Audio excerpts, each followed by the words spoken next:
Un drame dont il est difficile de se remettre. En juillet 2023, Mélanie Gonzalez confiait avoir fait une fausse couche gémellaire. Il y a quelques semaines, on a appris que j'étais enceinte.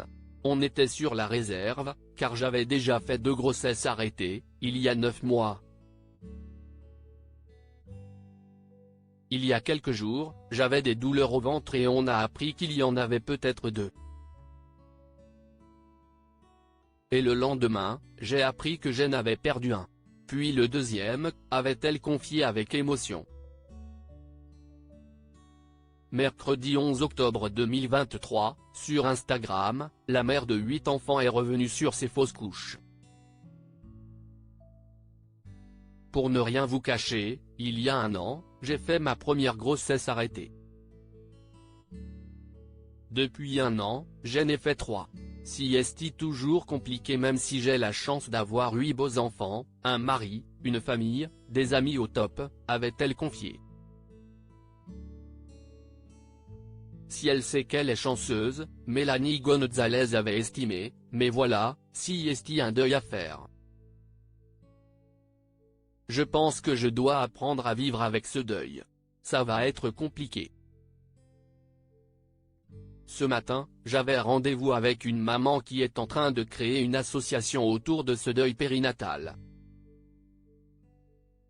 Ça a ressassé beaucoup de choses. Face à ces mots, la star de familles nombreuses, La Vie en XXL avait reçu le soutien de ses abonnés. Je tenais à vous remercier pour tous vos messages, toute votre bienveillance, tous vos témoignages que je peux lire au quotidien, avait-elle écrit. Ayant reçu de nombreux témoignages de femmes qui ont vécu la même chose, la femme de Franck Gonzalez avait ajouté « Sachez que vous n'êtes pas seul, il faut en parler. Parlez-en autour de vous. Ce n'est pas une honte de faire ces grossesses arrêtées. Ce n'est pas parce que vous en avez 3, 4, 5, 1, que vous n'avez pas le droit de vous plaindre. Vous avez le droit de souffrir, vous avez le droit d'être dans le deuil, d'être dans la peine. » Mélanie Gonzalez, un deuil particulier qui génère des souffrances spécifiques. Dimanche 15 août 2023, à l'occasion de la journée mondiale du deuil périnatal, la mère de 8 enfants a à nouveau pris la parole. Le deuil périnatal est un deuil particulier qui génère des souffrances spécifiques chez les familles touchées.